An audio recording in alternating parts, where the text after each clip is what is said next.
Alrighty, what's up everybody? Peter Joseph here for a late Tuesday night video. Right here on the Peter Joseph YouTube wrestling channel. YouTube.com/Peter Joseph. Thank you all for watching. Make sure you like the video and subscribe right now to this channel and my other channels down there in the description box below. Show your love and support. You leave a comment on any one of my videos on this channel and my restricted channels as well. But don't be really stupid and leave stupid comments because you're going to get blocked. And if you don't like that, you know what to do. You can cry me a river, bitch. That's it. You don't like it? Too fucking bad. Do your own fucking shit on your own channel. And that's pretty much it. Share the video all over the internet. Follow me on social media, Facebook, Twitter, and Instagram. If you dare. If you act up there, you're going to get blocked there too. So don't do it. And don't forget to tap that bell, turn on all notifications so you don't miss the next video. Because if you miss anything, you're SOL. And you know what that means. That's pretty much it for that. So, like, share, subscribe, leave a comment if you wish. And, enjoy the show. And if you're new here, welcome to the goddamn party, pal. We hope you enjoy the ride. Sit back, relax, grab a cold one, whatever you got, and enjoy. And if not, get out of here. Go watch something else. Go watch granny porn for all I care, or whatever you're gonna watch. With some of you, you may have to watch gay porn because that's what you like. But other than that, it is what it is. But you don't like the video? Get out of here. I don't need you. Yeah, but thank you for the view, though. That's that. But if you're new here, you like what you see, you want more, hit that bell and hit that subscribe button on this channel and show my other channels you'll love and support. Because there's more content to come. And that's pretty much it. Alright, everybody. I hope everybody had a great Tuesday. Nice and warm here in the Northeast. 66 degrees now. It feels like Florida. Or Arizona. But whatever. It is what it is. It's warm. It's humid. Humid, and it's just nasty. It's supposed to thunder bad here on Thursday. And then, pretty much Memorial Day weekend, the unofficial start of summer is going to be pretty damn nice. Not too bad. Friday is going to be 81. Nice 81 degree weather. So, little taste, little bit of summer coming this weekend. Then it's going to get back down to around the 70s. So, not that bad. So, it's going to be pretty damn good as we open the unofficial start of summer, but we'll open it up like Rebby Sky's legs, because they don't close, you know what I mean? They don't close like a 24/7 7-Eleven. But it is what it is. But we'll open summer in about 3.5, 4 weeks from now. Almost about a month from now. So the summer is close at hand, my friends. So get ready for that. It's gonna be an epic, hopefully not a roller coaster with these hurricanes coming up. But we'll see what happens with that. And that's it. So that's pretty much it. So it is what it is. What are you gonna do? But other than that, hope everybody had a great day. I had a up and down day. Not went to the doctor and didn't get a good diagnosis. But I have to go back Thursday.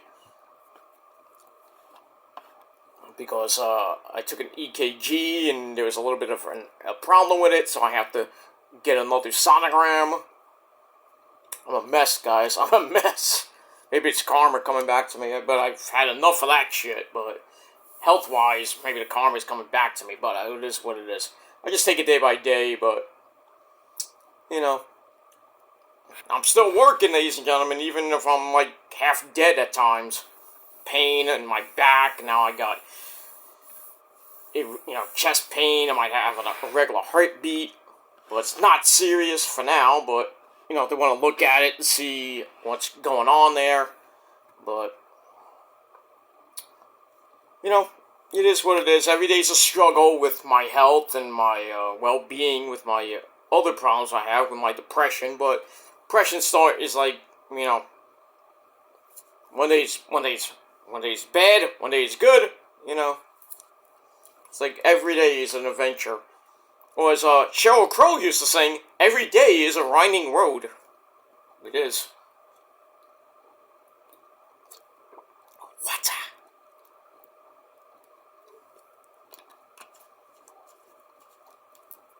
That's our sponsor for tonight, for this video. Nature Brand Water. Nature Brand Water, the proud sponsor of life itself. Like Nature Brand Iced Tea. Not Nature Brand Soda. Nature Brand Soda is the proud sponsor of caffeine. But it is what it is. We get that. But yeah, so health not so good, but you know, like I said, every day is different. But I'm in good spirits, you know, but early today scared the crap out of me when I heard irregular heartbeat. You never want to hear that. I mean, you can't tell by the way I am right now, but that I have an irregular heartbeat, but you know, but it is what it is. But I got the aches and pains, I got the arthritis, you know, now I just gotta, you know, check on my heart, because there might be a problem. Hopefully it's not a big problem that I need, like a stent put in my heart. I have to go for heart surgery, some shit like that. God forbid I get a heart attack. But, because I'm around that age that people get heart attacks. I think people get heart attacks, I think, in their 30s and even their 20s, I think. But, you know, I'm near 50, so gotta be careful. So, but it is what it is. I know the trolls like, when it happens to you, I'll do the same thing. Just remember that. So, fuck you, man. And that's it. But anyway, we move on. Alright, ladies and gentlemen, on this late Tuesday night, May the 21st, 2024, or if you're watching on the replay, it is now May the 22nd, 2024, 9 days away from the end of the month, and then next Saturday we begin the great month of June. Almost halfway done, baby, of this year. Almost halfway done. We get that. Alright, so on this late Tuesday night right here on the Peter Joseph channel. By the way, I'm Peter Joseph, if you didn't know that by now. I'm a content creator. Talk about the wonderful world of professional wrestling. If you like it, good. If you don't, go fuck yourself. That's it. Alright, so, ladies and gentlemen, on this late night, it is time for your late night NXT review for May the 21st, 2024. And as always, we are emanating from that great place, Nickelodeon Studios, at the Capitol Wrestling Center in Orlando,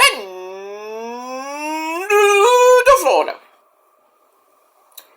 Alright, so about 2 weeks away from our next NXT pay-per-view, and that's NXT Battleground from the UFC Apex in Vegas. I don't know how they're gonna fit I don't know how they're gonna fit all those people in there. It feels like a freaking, not like an indie show, basically. Holding like 500 people, I don't know, like 500 to almost 1,000 people at that event.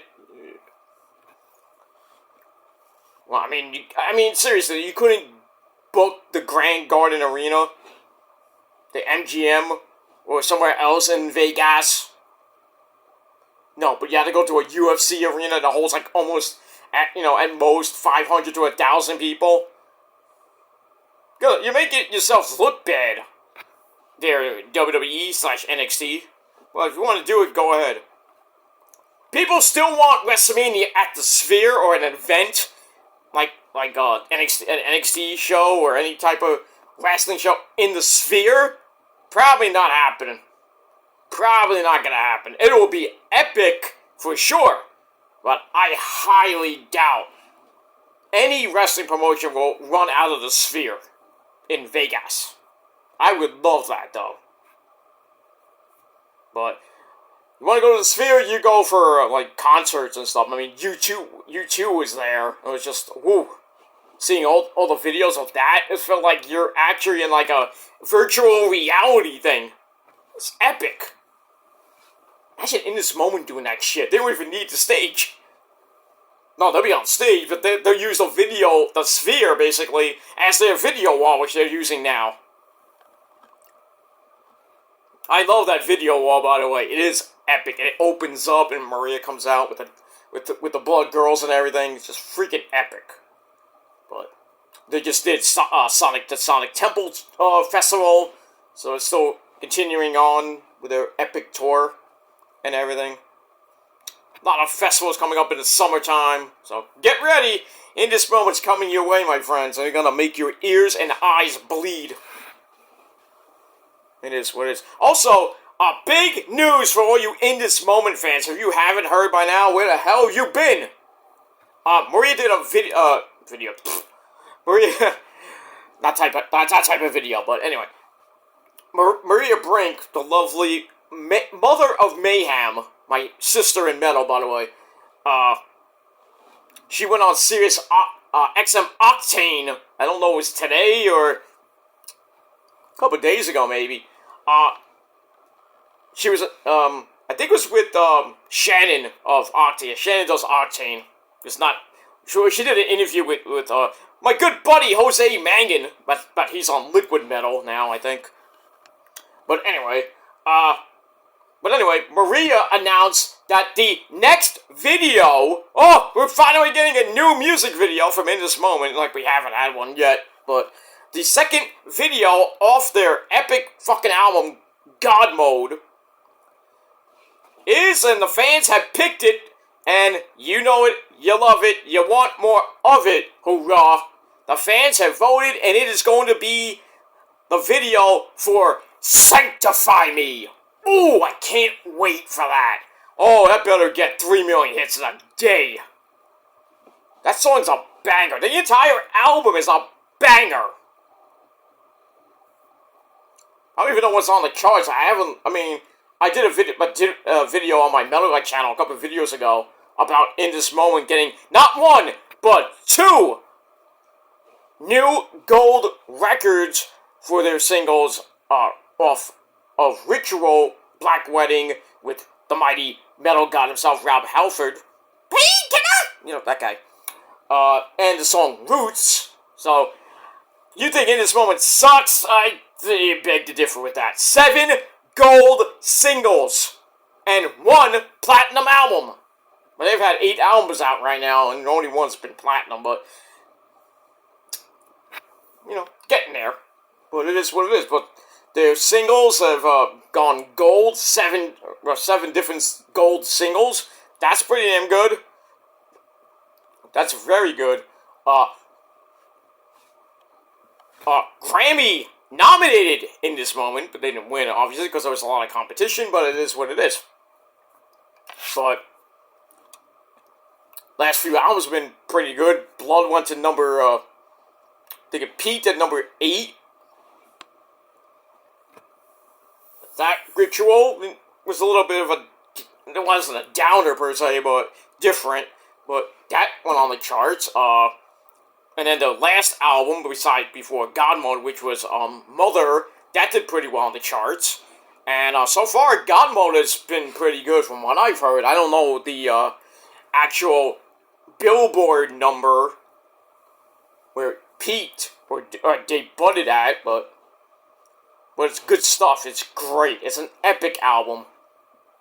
And if you haven't picked it up yet, what have you been? Do it now.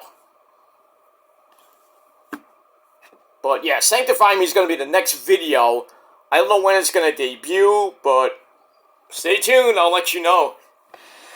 And I'm going to put that video up on my community tabs. All my video tabs, I might add.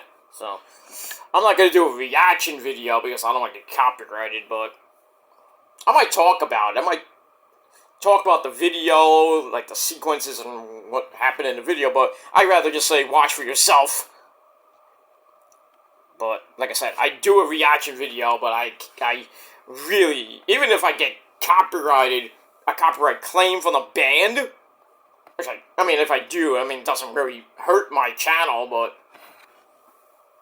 because I have like so many copyright claims on my channel, it doesn't even hurt my channel. It hurts my chance of getting monetized, which I don't even give two fucks about, but it is what it is, and that's that. So we move on. But Sanctify Me is the next video for the mighty Indus moment, and I can't wait for it. It'll be freaking epic. And that's that. So we got that. Alright, so let's get back to wrestling. Alright, so NXT emanated from the Capitol Wrestling Center in Orlando, Florida, and as always, our commentary team are the man with a creepy jacket and a lot of candy, Vic Joseph, and the man who smokes more fucking weed than you do, the two-time Hall of Famer, the six-time, well, I'm not gonna say, the six-time World Heavyweight Champion himself. He is the man who loves Trick Williams a lot. Yeah, man! Oh, yeah, man! It's Booker T, sucker!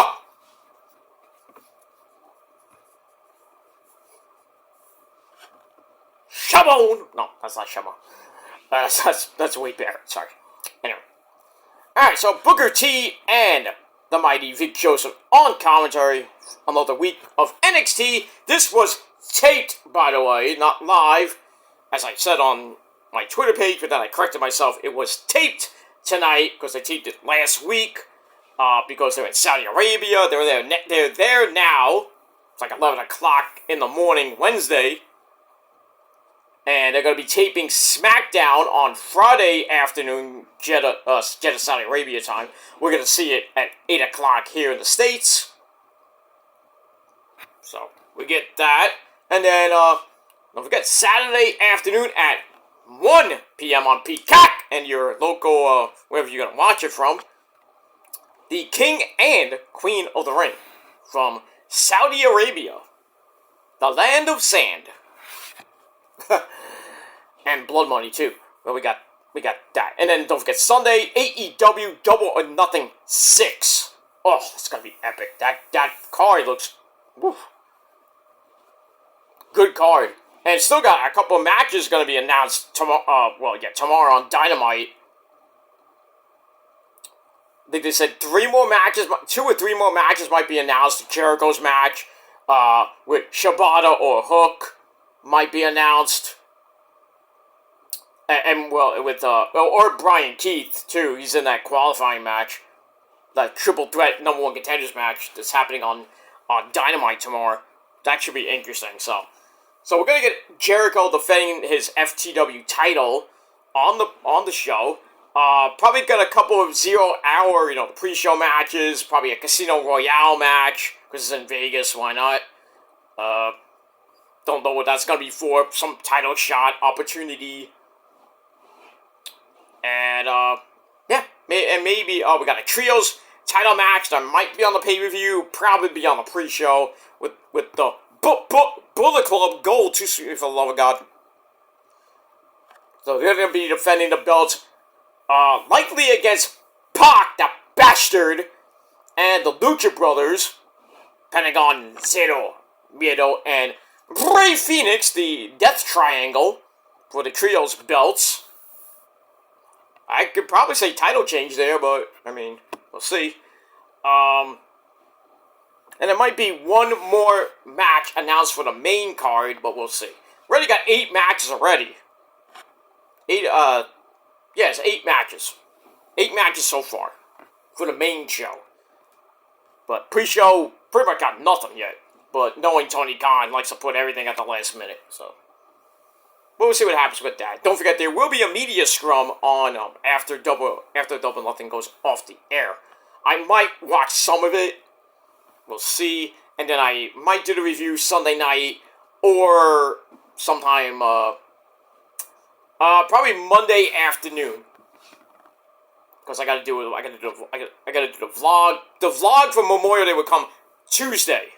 Because that's gonna be the aftermath. So I want to get everything up for Memorial Day weekend, what I did, what I didn't do, and all that other shit. So get ready for that. So please hit that bell on all my channels. Well, not all of them, but some of them. this one in particular. And then my Shadows Lair 2.0 channel, too, because I'll be doing predictions for King and Queen of the Ring and for Double or Nothing. Then a third video for that weekend, the Memorial Day vlog, which will be on Tuesday, early Tuesday, by the way. It'll be early Tuesday afternoon, because I have to go to a doctor appointment later in the day. So, we got that. Yeah, I have a doctor appointment right after fucking Memorial Day. Great. But at least I get a half day of work. I don't even have to go to work, really, but... So, it is what it is. Back to work for some of you great people on Tuesday, but, I mean, if you're coming back on Wednesday from your Memorial Day vacation, get a nice long weekend, my friend. And we got hockey tomorrow. Rangers! Rangers, Panthers, game 1. Can't wait. At the Garden at 8 o'clock, right? Right around the same time as Dynamite. So you know what's going to happen. I'm going to be watching Dynamite, but my main focus is on the Rangers tomorrow, game 1. And then I will be at the Garden for game 2. So you probably will not see me. Well, maybe Fridays, depending on what happens with my videos. But probably Friday. Yeah, probably Friday. I will be doing a video early in the afternoon. For King and Queen of the Ring predictions, and then pretty much I'm incommunicado for that. So the Ring of Honor TNA reviews might come late Friday night. SmackDown. And maybe SmackDown too, because I'll be home late Friday night. So I'm going to try to get as many videos as I can done Friday night, because I can't really do anything Saturday except for watching, and I'm going to be out Saturday anyway. So, well, after King and Queen of the Ring, after it's done, I'm pretty much out for the... I'm going to be out for Saturday night, so that's that. And Sunday we'll be doing Double or Nothing predictions early. Probably right before the pay-per-view, then your Double or Nothing review, if I can stay up. I might stay up that late for that. And then, we'll see what happens on Memorial Day Monday. We got Monday Night Raw, too. The aftermath of King and Queen of the Ring. As we are going to be, as of Monday, we're on the road to Clash at the Castle in good old Scotland. And that's it. Alright, so let's get into NXT as we're on the road to Battleground. So we start off the show with an opening recap of what happened last week with that crazy fucking epic ending with Gallus, Mark and Joe Coffey and Wolfgang beating the fuck out of basically everybody. But that is, they beat up Wesley, they beat up Ivar, basically put him out of the match that was supposed to happen tonight with, it was supposed to be him, Wesley, and Josh Briggs to see who faces Oba for the North American title at Battleground. But they took him out. Joe Coffey is now replacing Ivar. So, more chaos might happen with the Gallus boys. So we got that. And then the whole thing, like, who attacked Noam Dar? We thought it was Trick Williams. Trick's like, no. Then Javon Evans comes in, beats the fuck out of Ora Menza. Trick saves him at the end of the match. So, we're going to hear from Trick Willie Shamon a little bit later in the show. And that's pretty much it. Alright, so we open up the show with the Women's North American title qualifying matches. We had Sol Ruka and Lash Legend get shit done. Advancing, and they're going to be in that 6-way ladder match. That's probably going to be freaking insane. We got that. So we got the next two matches. The next two participants are going to be advancing in this little qualifying tournament. Next week we got the last two. We got Tatum Paxley taking on Mia Yim. That should be interesting. And also we got Kaylani Jordan in action. I forget who she's taking on. I forget. I know she's in action, but I forget who she's taking on. Shit. But I think Tatum Paxley. I really think Mia Yim is gonna win that match with Tatum Paxley, but I wouldn't be surprised if they put Tatum in just for shock value. But I think Kaylani Jordan will go to the. Will also be advancing next week, just because she's athletic and everything. They put Lash Legend in for power. So it's going to be a chaotic match. Sol Ruka's going to be doing like the Soul Snatcher off the top of the ladder, maybe. Who knows? And then you got Fallon. Well, I can spoil it, but you got Lash probably going to be doing some crazy shit. It's going to be an insane match. Might be the sleeper match of the night. Might be the best match of the night. We'll see. But we got other matches on the show with the North American title match. Might have a tag team title match. We got the North American title, like I said. And the NXT women's title will be on the line. And we'll talk about Roxy in a little bit. That hot piece of ish. And that's it. Alright, so we begin with Thea Hale, the crazy bitch of Chase U. Taking on the resident farmer girl, Fallon, don't call me, to the Dawn Henley. Alright, so Thea came out with the wrestler Chase U, her sort of boyfriend, Riley Osborne. No relation to Ozzy, thank the Lord for that. Mr. Chase, Andre Chase, Duke Hudson, the resident, student MVP, whatever you want to call the guy. And Ridge Holland, I don't know why he's still in this fucking gimmick. Why did they put him in this storyline with freaking Chase U? It makes no freaking sense to me. And it needs to end, because it's just retarded. But it is what it is. So we got that. Alright, so this was a meh beginning match. It's also with Thea Hale, who starts cranking on the arm to start. And then Fallon Henley gets taken down for a standing moonsault. But she comes right back with an armbar of her own. That gets broken up. And then Thea sends her to the floor for a suicide flippy. She's going, ah! Because she's crazy. She's wacko. And then sets up some big shots to the pretty face of Fallon Henley, who then grabs a chair from underneath the ring, and the referee's can barely see it. So then Rich Howell's like, no, I'll take that, thank you. And the referee's like, hey, what are you doing? Did you just... And Fallon's like, what are we supposed to do here? And then the referee's like, you, Mr. Ridge Holland, you, Mr. Chase, and you, Riley Osborne, you are out! So, once again, Ridge fucks up everything. I'm surprised I didn't go DQ and give Thea Hale the win, but it is what it is. So, the referee ejects Chase U. Thea's like, crying like a little bitch. So then we come back, Fallon gets a near fall off a running face plant. Then we get a double headbutt, puts both women down. Eventually, Thea fights her way up, and then hits the Polish Hammer.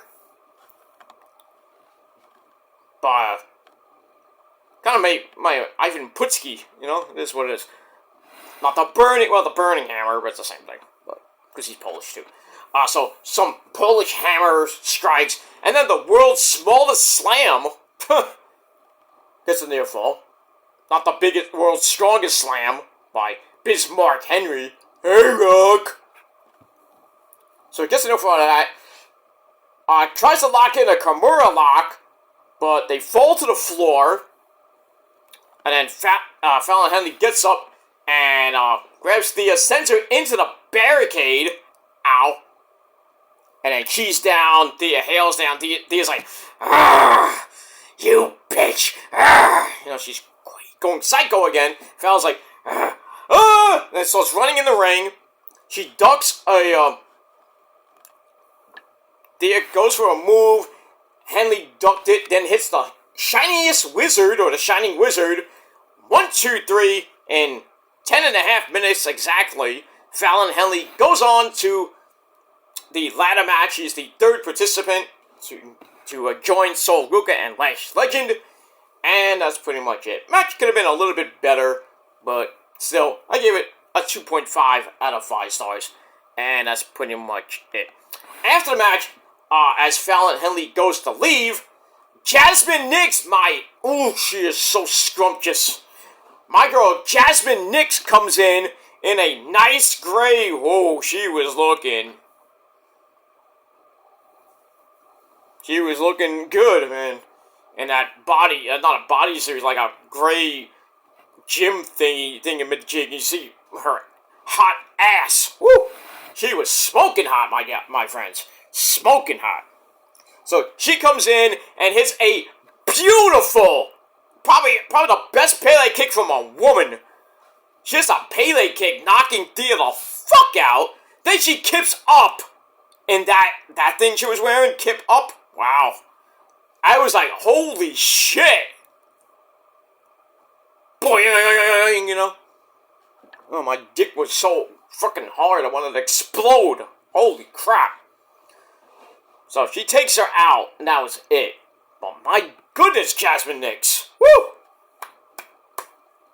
No, let me do the Shane Douglas. The franchise. You know, did that a lot with Francine, right there, Shane? The head cheerleader Francine, I might add. You know about that, you know. Shane Douglas. What's that? She can suck my... What? No, whoa, Shane. Too late for that, and that's disgusting.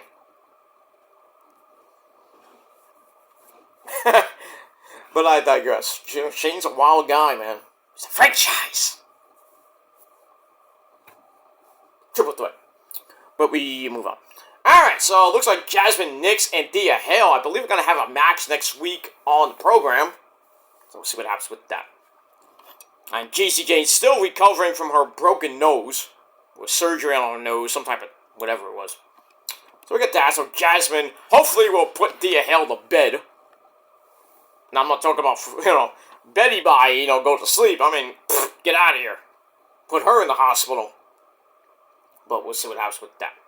Alright, so 2.5 out of 5 stars for the match. Fallon Henley advances, and we move on. Alright, then we get a video from early in the day. He's up now. Well, yeah, he's still up. Yeah, because us Italians stay up late. What is? Here he is, ladies and gentlemen, my legit cousin. Get in here, cuz you great man, you. What have you been doing?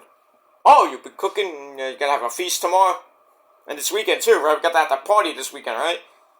The Memorial Day party for, with Tony D'Angelo. That's my cousin, my legit cousin. And people are like, oh, we want to see a family tree, we want to see some proof, we want to see some DNA. You get nothing. You get nothing. Italians, we're cousins, we're familia. You're Italian, I'm Italian, we're cousins almost. But guys like Tony D'Angelo, not like guys like some of you schmucks that are Italian on YouTube.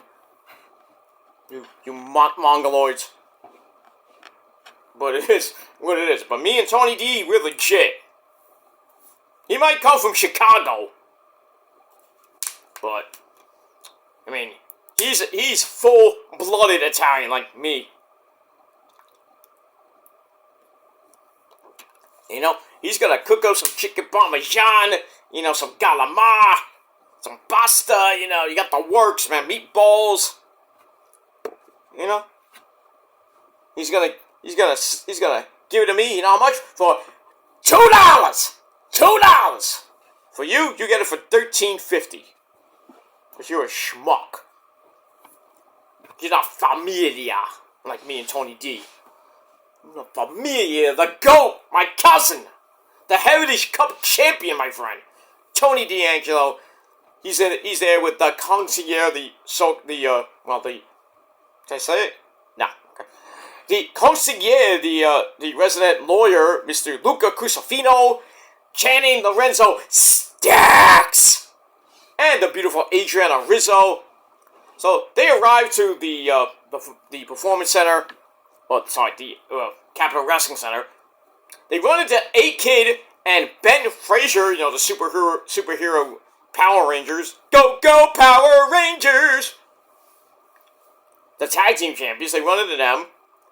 Tony Mox A-Kid for never winning the cup, because he was like, I think it was him or Rizzo was like reading the names of the winners of the Heritage Cup. He's like, oh, this is a guy named A-Kid. I don't know. It's like, who names their son A-Kid? And then Iggy's like this. Freaking Axiom, like, what the fuck? Why did I change my name to Axiom? That was hilarious. Ben Fraser's like, And then, so we're talking about, the tag team division and how they're the tag team champions, and, you know, they're saying, oh, you'll give guys, the main roster guys, title shots, and then Ben Fraser is like saying, well, we're gonna extend that to the NXT tag team roster, and we're going to give you and Stax, Luca Crucifino and Stax, a tag team title match tonight. We didn't even have to ask. What it is. So we got that match coming up later. So, be nice for the Familia to get more gold hardware. Well, not hardware per se, but gold. I mean, Heritage Cup is gold, so it is what it is. Blah, blah, blah. Alright, so I get that 2.5 out of 5 stars. My cousin, you gotta love him. Familia. It is what it is. Alright, move on. Moving on. Alright. Then we find out that Ivar is injured, like I said earlier, thanks to Gallus. And then we go to Kelly Kincaid talking to Gallus. Joe Coffey is taking his place.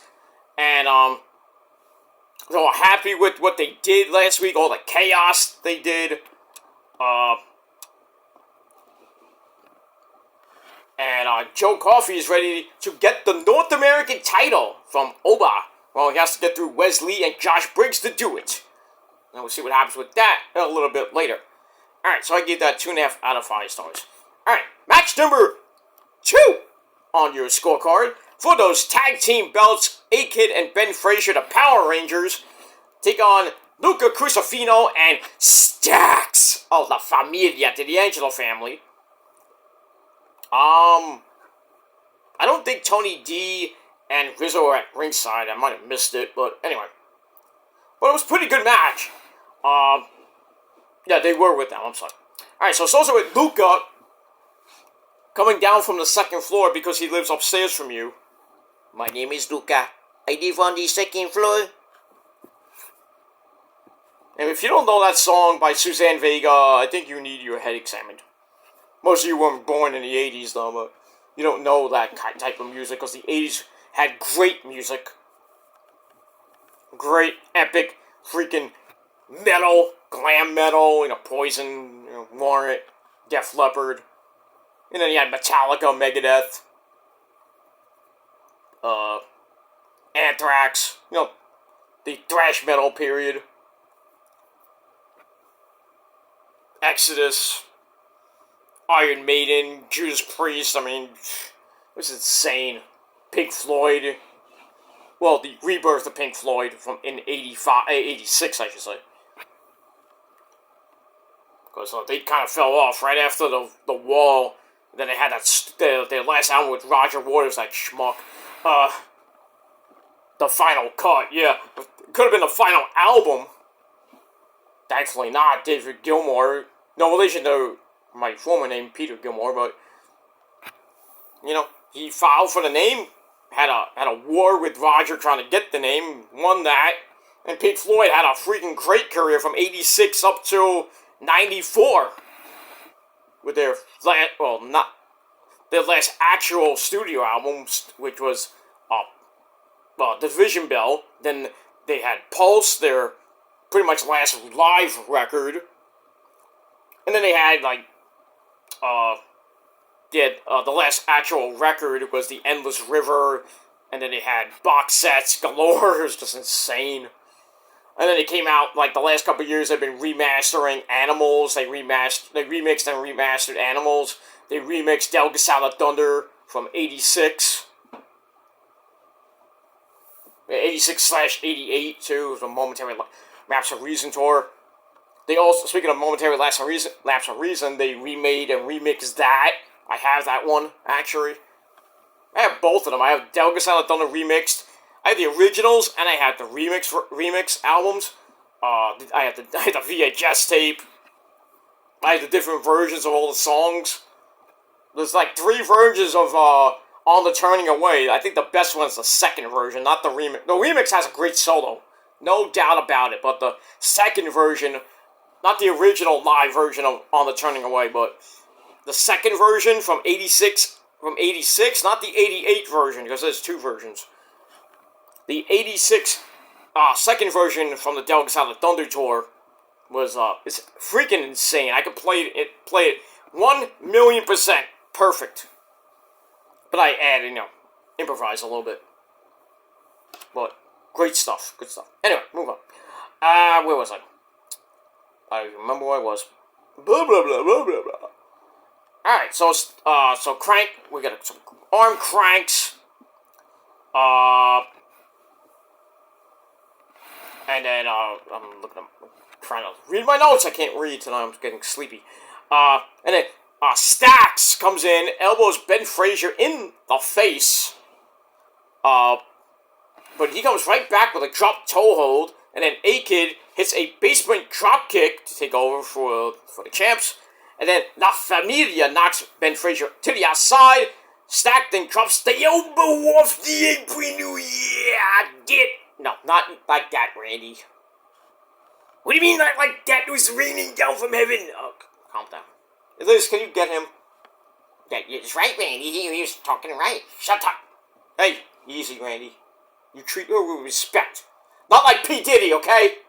Fuck him, too. By the way, I was doing a rant today and about that. I was just finishing it up, and then my battery went out again. Fuck. I was otherwise disposed when I was almost done with the video, and I had to scrap it. But I will be doing a video rant maybe tomorrow if I have some time, because I gotta work tomorrow and do other things. So I'm gonna try to get my Raw review up tomorrow. I got a video, another death video coming your way of the original drummer for the band Stained. He passed away a couple of days ago, so I gotta do that. So I'm gonna do Raw, I'm gonna do that video, and I might get the rant in tomorrow. So it might be 4 videos tomorrow. Maybe 3 or 4. But we'll see what happens with that. Because I'm, big week, and it's jam-packed, so it is what it is. We move on. Alright, so Stax drops the elbow off the apron as we go to break. We come back. Ben Frazier comes back, hitting a springboard moonsault into a reverse layout DDT. That was crazy. Almost felt like a phenomenal AJ Styles. Bam. So it drops Luca.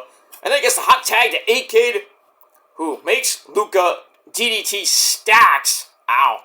Then fires up some kicks to Stax' chest. And then what looked like chasing the dragon.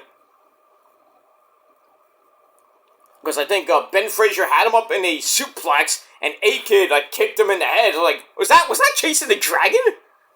Oh, Kyle O'Reilly and Bobby Fish might have something to say about that. Not that they were watching, but, chasing the dragon in NXT. Well, not the last time, but the first time we've seen that, We've seen that when they were there. That was, I freaking missed the Undisputed Era. I just do. We kind of saw it in AEW, Bobby Fish got hurt, Kyle got hurt. And pretty much the other, what was supposed to be undisputed, but that fell apart. Because almost everybody in the group got hurt. Bobby Fish he got released, and then he was doing some indie work. No, I saw him on the indies too. He was, we kind of mended our beef, but I have nothing bad to say about the guy anymore. But he's, I don't know what he's doing. If he's still doing indie shows now, I don't know if he's doing anything right now. But that's that. Kyle came back from his, I think, his shoulder injury. He was out like almost a year Adam Cole was, he came into AEW. He's doing some good shit with MJF. That feud was great. They won the Ring of Honor tag team belts, and then Adam Cole got hurt when he jumped off the ramp at Grand Slam, broke his ankle, shattered his ankle in like 6 million pieces. He's been out for like almost a year now. But he's on the mend. He's doing physical therapy. He was on Twitch today talking about it more. He's doing good. He's just inching closer to that epic freaking return. And then maybe when MJF finally returns, we don't know when that's gonna be. Could be any time now. I mean, Tony Khan did say surprises this weekend. I wonder what those could be. But one of them might be MJF, but I don't know if he's medically cleared yet because of his various injuries, one of them being his shoulder. Who knows? Who knows? By the summer, by all in time, we might see Adam Cole, baby, and maybe MJF come back. And maybe some new people be coming in. Lots of surprises coming in. Because after Double or Nothing, we're on the road to Forbidden Door at the end of next month. So right after this, we're like a month away from, pretty much a month away from Forbidden Door 3, which is going to be in the Nassau Mausoleum in Long Island. So that's going to be epic. And then in between, we're going to have Fyter Fest. I think it's going to be in July for Fyter Fest. We got Blood and Guts 4, Fight for the Fallen. And then we're on the road to All In at the end of August 25th, I believe, in Wembley, All In 3. And then it was supposed to be All Out. It was supposed to be Labor Day weekend, but they changed it to September the 7th, which is a Saturday pay-per-view, because they don't want to do it Sunday because of football. Good job, Tony Khan. Good job. But then you run the risk. You got college football that night too, dude. You're fucked. Rampage will be the night before. Rampage and Collision, back to back on September the 6th. So that's gonna be a good weekend. The weekend after Labor Day, or we got the Labor Day weekend is Bash in Berlin, and that's it.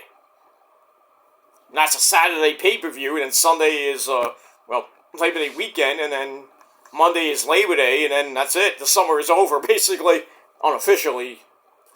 It'll be the end of summer, and then football will be starting on Thursday with the Ravens and the Chiefs, and then Friday we got that Brazil game with the Eagles.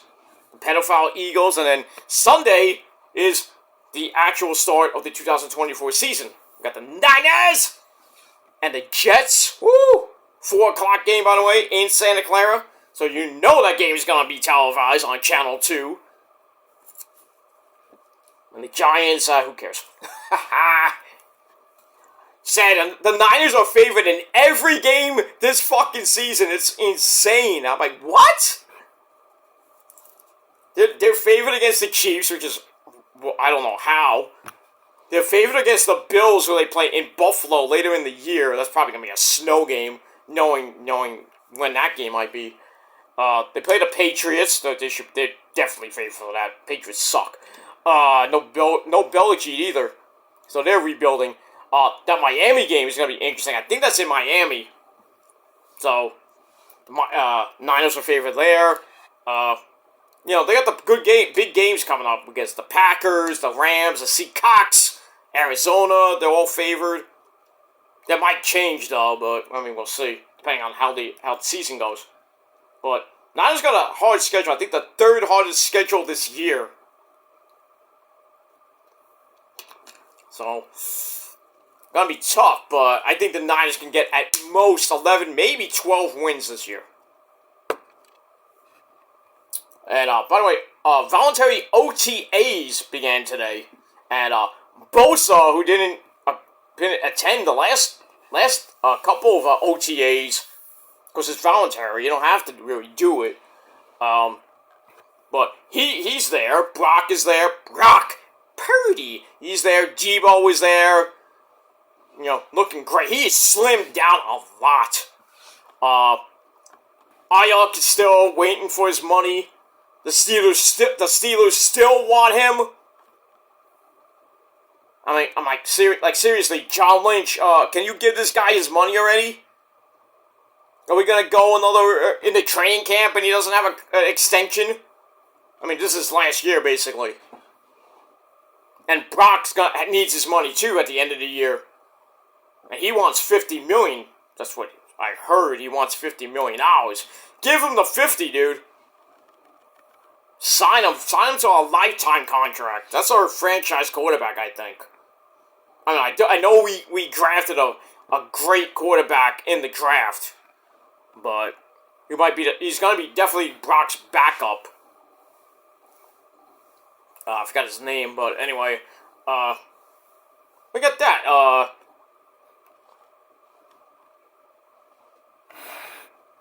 Got some guys coming back. I think, what's his name? Lafunga. I think his name is Lafunga. He got hurt near the end of the year. The middle of the season, he was out for the year. He's back at OTAs. So, Dre Greenlaw is not going to be playing until I don't even know if he's going to play at all. He's saying maybe he'll miss like the first 3-4 weeks of the season. Not that it matters, but we'll have to see what happens with that. But the first pretty much 8 weeks are some of them are tough, some of them are not so tough. I think the Jet game, depending if Rodgers in his discount double check plays, that might be a toughie.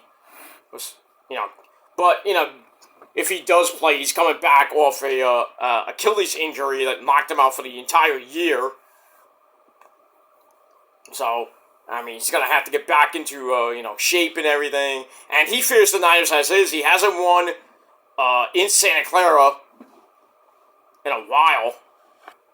I think it was maybe a couple years ago. He won in the regular season. The playoffs, he never wins in San Fran. Never has and never will.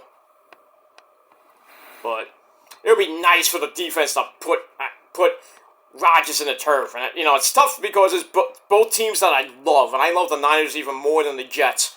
Because of my brother from another mother. You sexy man. Wait, yeah, just stay there.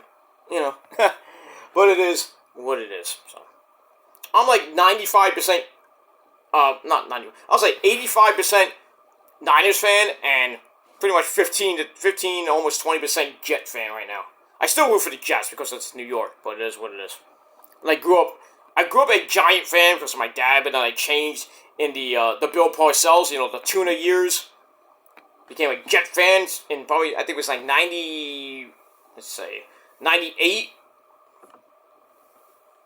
I was a Jet fan from 98 on, went through all those bad years with Kotite, Rex Ryan years, even up to the Robert Saley years, which, last year was, they should have went to the playoffs, but that's that. So, we'll see what happens with that. Anyway, we move on.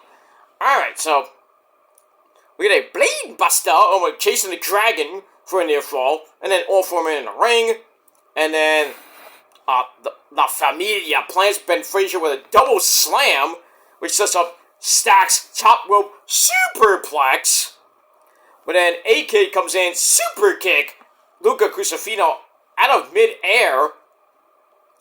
And then, the guys that, still owe a debt, they don't owe a debt anymore because they gave the Heritage Cup away. Because Mr. Tony D beat Mr. Rico's son. But they come out, all three of them, Damon Kemp, Mr. Miles Bourne, and Mr. Rico Jr., Charlie Dempsey. They come out, go after Tony D and Luca Crucifino and Rizzo. Though I don't think Rizzo needed to, be chased or anything. And that distraction that Ben Frazier grabbed a small package, 1, 2, 3 on Stacks to win the match and retain the belts in over 10.5 minutes. So, the feud between the family and, the Catch Point 3.0 still going on. Why? And that's pretty much it. Alright, so they retain, and we'll see what happens with them. They might be having a tag team title match against, well, after the match, the Good Brothers. Gallows and Anderson come in, beat the crap out of the champs, and hit the Magic Killer. I think it was on Ben Frazier. So it looks like at Battleground, we're going to have, for the tag team belts, A-Kid and Ben Frazier taking on the Good Brothers, and then maybe we might get a title change. Maybe, but I will see what happens with that. Alright, so that entire match was pretty good. Gave it 3.25 out of 5 stars. Alright, then we go to, look like the back catering area. We have Robbie's, Mr. Stone, Robbie E. He's talking to somebody that was in the Combine. I can recognize if it was Kaylani Jordan or some other chick. Because they don't tell you. And then Lexis King comes in to offer his services to Robbie E. He's like, no, I'm not impressed with you. You're not impressive. So they start arguing, and then Ava Raine comes in and tells Lexis, you have a match later on tonight against... You'll find out when you get to the ring. So one of those matches. And that's pretty much it. Alright, 2.5 out of 5 stars for that. Alright, then we go to the backstage area. We have Chase U, trying to comfort Thea Hale after her loss to Fallon Henley. Riley Osborne is pissed, and he tells Mr. Chase that Ridge Holland is costing the team. Ridge comes in, tries to defend himself, like, I'm sorry, but, she was grabbing the chair, I wanted Thea to not get hit in the head with the chair. And then him and Riley Osborne start arguing, and then Mr. Chase is like, hold on, that's it, we don't do this here, we settle our differences in the ring. So we're going to get that match, I believe, next week. So we get that. Alright, so 2.5 out of 5 stars. And we move on with that. Alright, match number 3, triple threat match to see who faces Oba at Battleground for the North American title. Speaking of the big man, here he comes, the alpha male of the Serengeti. No, not Monty Brown anymore. That's Oba. Wakanda forever. Oba. Ooh. So Oba comes out. He's on commentary, though I didn't really hear much of him. I think he was just staring. So anyway, we have Josh Briggs taking on Wesley, and now replacing Ivar, Joe Coffey, who came out with the rest of Gallus, Wolfgang, and Mark Coffey. So they're there. So this was a pretty good match. Kind of a weird ending. And that's it. Alright, so we start off with Briggs starting Fast and Furious by hip-tossing Wesley at Joe Coffey. Yikes. Then a tornado DDT gives Joe Coffey, a near fall on Briggs, and then Wesley sends Joe Coffey outside for a big running flippy dibbity-doo, like he always does. Just the crowd hyped up. Briggs then throws Wesley into the ropes and knocks him out of mid-air. Yikes. As we go to break and come back, Wesley does a moonsault on the Josh Briggs, who then DDTs Joe Coffey. He spiked him. That was a crazy move. Impressive. Get that. And then Wesley gets sent to the outside, but he goes up top only to dive into a choke slam into the corner. Ow. Briggs then choke slams Joe Coffey as well, and then we get a double near fall on both guys. Joe Coffey comes right back with a springboard spinning high cross body. That's a mouthful. That's what she said. For a near fall of his own. Wesley comes back with a suicide flippy dippity doo to Joe Coffey and the rest of Gallus. On Joe Coffey, then the rest of Gallus take out Josh Briggs. And then inside the ring, Joe Coffey hits all the best for the bells on Wes Lee, who then falls onto Josh Briggs at the same time as Joe Coffey. And the referee's like, 1, 2, 3. We have a double pin in under 11 minutes. So there was a little bit of like confusion. Like, well, who's the number one contender? And then Ava Raine tells us that later on that Joe Coffey and Wes Lee are the new number one contenders for Oba Femi's title. And we got a triple threat match, which I kind of predicted. I was thinking of Fatal 4-Way, but we got a triple threat match at Battleground. So Oba's going to defend against Wes Lee and Joe Coffey. And maybe Wes Lee gets the belt back. I hope not. Not yet. Maybe at Heatwave in July. But we'll see what happens with that. And we move on. So, pretty good match. 3.25 out of 5 stars. That's it. Alright, then we see Natalya and Carmen Petrovich. They're ready for their tag team match against the MMA superstars, Shayna Baszler and the lovely Lola Vice. Oh, yes. Shake and twerk that ass. Oh, yeah. All night long. We get that. Alright, so we see them getting ready. We move on. Then we go to the locker room. We see Brinley Reese getting ready, the wrestling cheerleader. She has a match against Jada Parker coming up. So, the other members of the Job Squad, Idris and No Family, Blade, they're so scared of their bad luck that they're not going to go to the ring with Brinley. I mean, it's gotten bad for them. They had the Black Cat. It's just, you know, all these superstitions trying to get good luck and not working. You know, the rabbit's foot, that didn't work. Try to cheat to win, didn't work. I don't know what's going to happen with those three individuals, and that's pretty much it. Alright, so 2.25 out of 5 stars for that. And then, like I mentioned, the triple threat match between Wes Lee, Joe Coffey, and Oba is made for the North American title. This should be a good match, and we move on. Alright, so speaking of Brinley Reese and Jada Parker, they're in our next match. So Jada comes out looking fine with the Boricua Gangsters. Lucius Price and forget his other name. Bronco Nima. So they come out to support their teammate. So this was a match filler. Get that.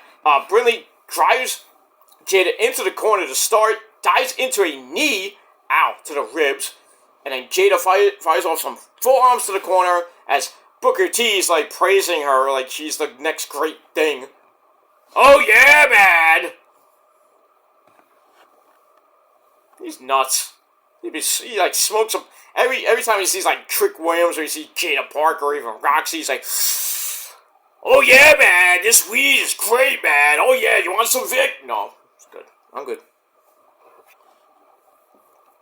And it is what it is, and we move on with that. By the way, quick note. Prayers go out to Brandy Rhodes, who had surgery for endometriosis, the same thing that Maurice had, because she had Brandy had stage 4. But she had the surgery, and it was successful, like Maurice's, so she's on the mend, so that's, so big ups to Brandy and Maurice. So, women, check yourselves. Just saying. But Maurice is on the mend. She's looking great. She feels great.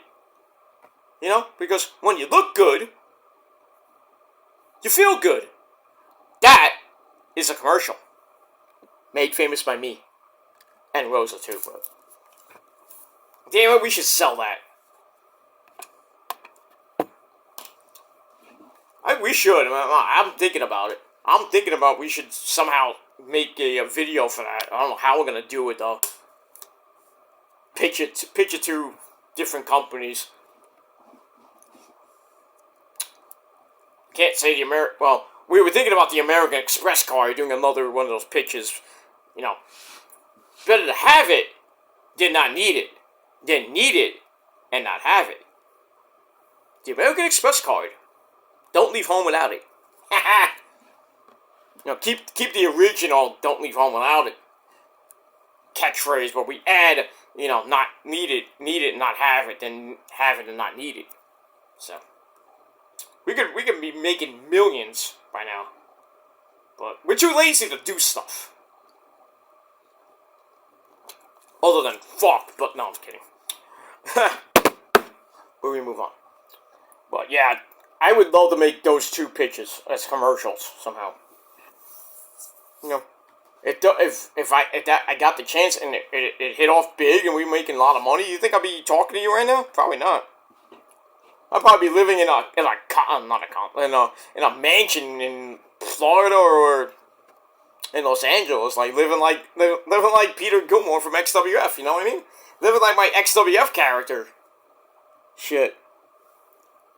Freaking living in in the hills of Los Angeles, California, in a mansion, having like 6,000. I mean, not 6,000. Having like 6 cars, three freaking Corvettes. Phrases. I have my Mercedes-Benz 720 C-Class. I have another convertible.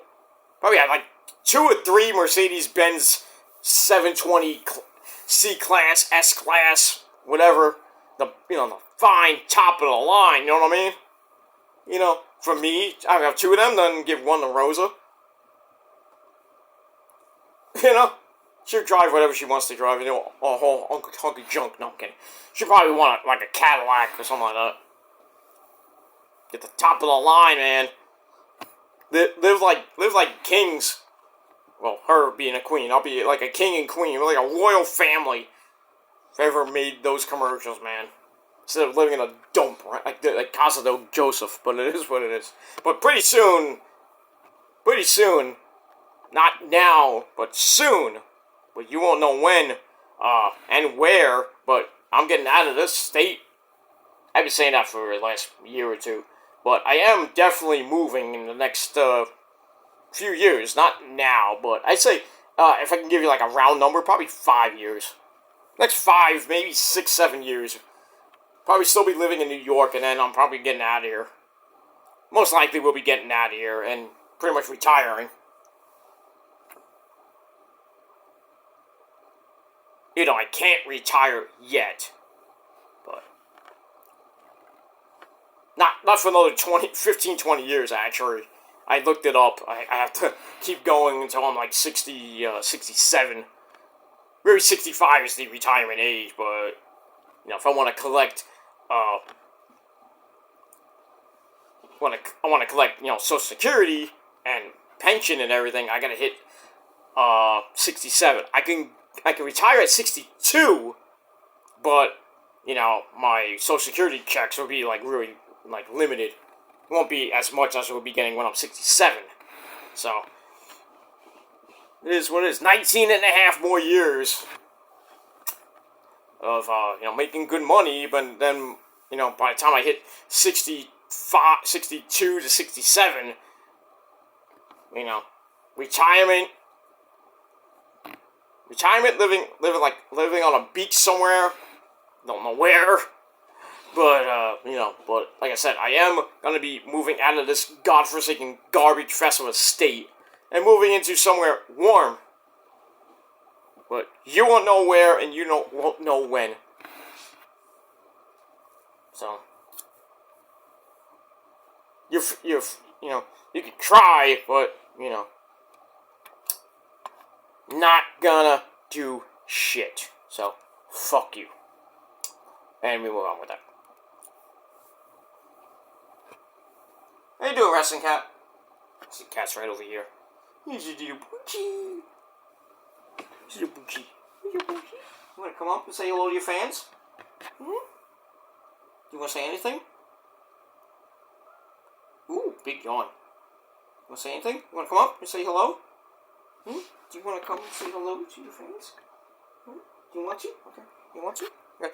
Zuzu, ladies and gentlemen. Why did you pick me up? I was trying to lick my ass. I'm sorry. But I just want to say, leave Peter Gilmore alone.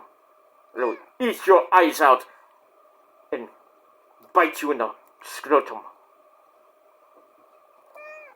Fear me. Okay, no. You're a good girl. Who's a good girl? You are, right?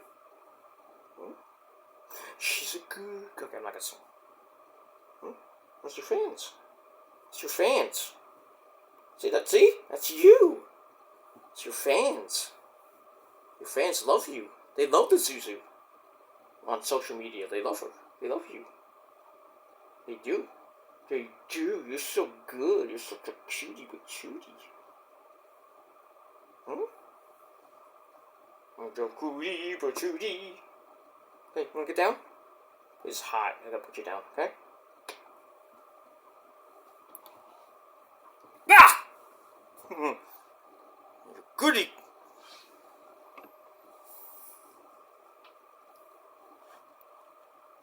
Peter's playing with his pussy again.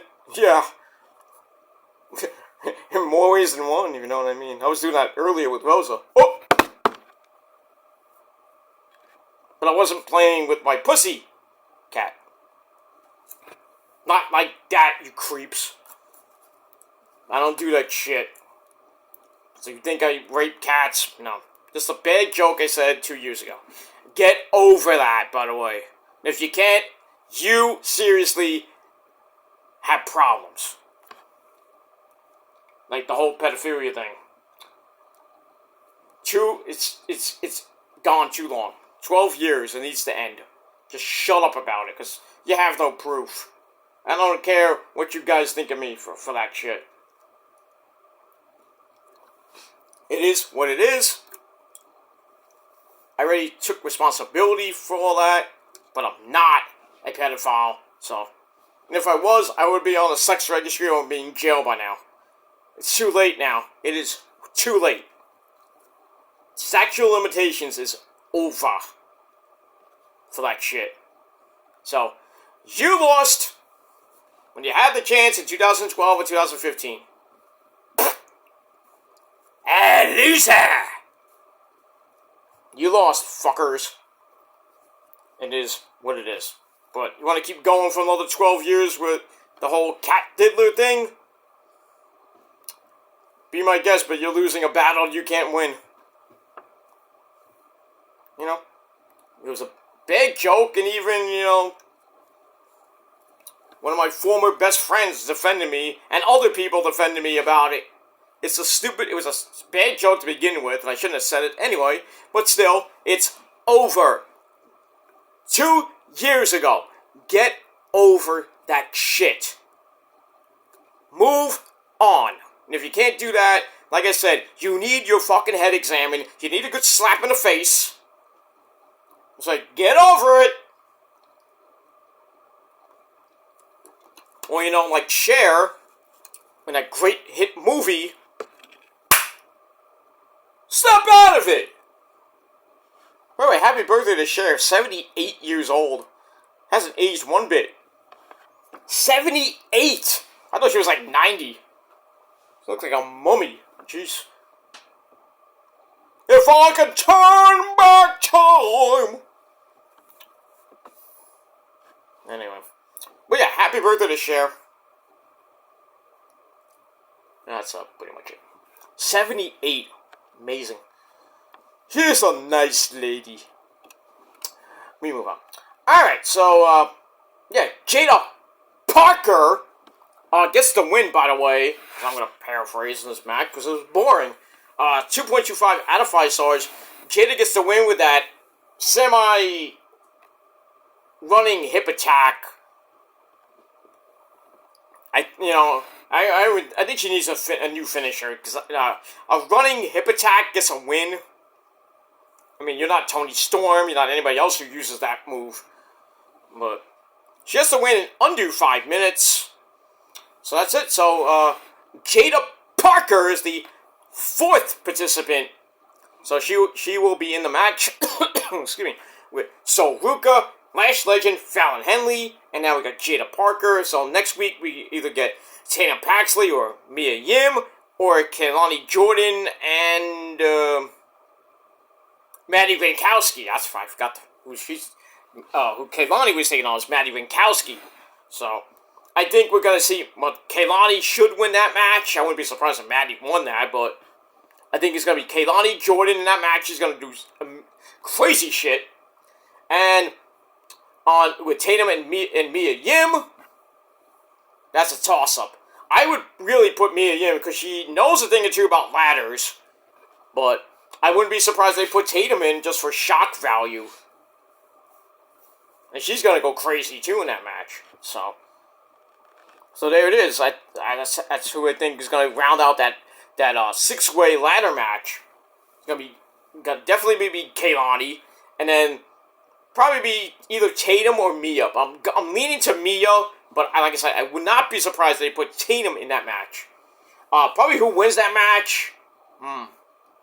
For the women's North American title, I give it a Lash, but you know, they may get. I would be nice to be Jada Parker, but I mean, we'll have to see what happens with that. I'm going with Lash, but it's, you know, if they don't give it a Lash, I'm like, Jada, maybe like a good number 2, probably number 3.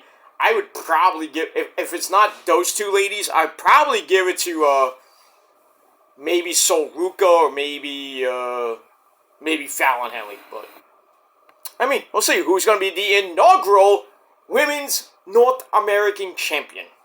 Really should have been Lola Vice, but it is what it is. I don't know what they're doing with her, but she gets some wins and then she's back to losing again. I don't know. Now she's in a, you know, she's in a feud with Natalya and Corey Petrovich. They had to bring Shayna Baszler down from the main roster to NXT just because of the NXT Underground match. That was freaking epic, by the way. And we move on. Alright, so Jada gets the win, 2.25 out of 5 stars. That's it. Alright, then we go to the back where we see the lovely Jasmine Nix talking to Fallon, don't call me the Don Henley, and we see random guys just like coming in and out. I'm like, who are these guys? And why are they trying to be simps? Look, I know, you know, freaking Jasmine with that gray outfit she was wearing. Oof. I stop and you know, look too. You know, I'm walking, I'm like reading a book, like, oh shit. But anyway, so she likes Fallon's new attitude and says it must be nice to get a win. You know, Jasmine, didn't you get a win like 2 weeks ago? I'm just saying. Anyway, so Jasmine likes it so much that she waited for after the match with Thea Hale to get revenge on her for Thea breaking her good friend JC Jane's nose. So then she leaves. I thought it was like, oh, we're probably gonna get another match with Jasmine and Thea Hale coming up, probably I think next week, but we'll see what happens with that. And then she leaves, and then Fallon Henley is not sure what to think of all that. I'll allow it. Okay, Mills Insane, how you doing? I'll allow it. Let's get it on. Welcome to the Celebrity Deathmatch. I'm Johnny Gomez, and I'm Nick Diamond. Good fight. Good night. I miss that show. I miss it. I mean, you can still watch it on Paramount Plus, but still. And, you know, Beavis and Butthead as well. You know, all that good stuff. All the good stuff on Paramount Plus and Paramount TV. Moving on with that. Yeah. Alright, so I gave that little segment 2.25 out of 5 stars. Alright, then we see that those creepy vignettes again. We saw it last week with the alarm clock going off, and the weird noises sound like somebody was sleeping, and we found out it was Wendy Choo Choo coming back. So we get another one of these videos. We hear the snoring, and now we get a video out of it. We see Wendy Choo Choo. We don't see her face, but we see her in her pajamas. She's getting out of bed, putting her slippers on. So she's ready to come back, and she may be coming back at Battleground. Or maybe after that. I mean, we'll see, but yeah, so Wendy Choo Choo coming back with the same goddamn gimmick to bore the fuck out of me.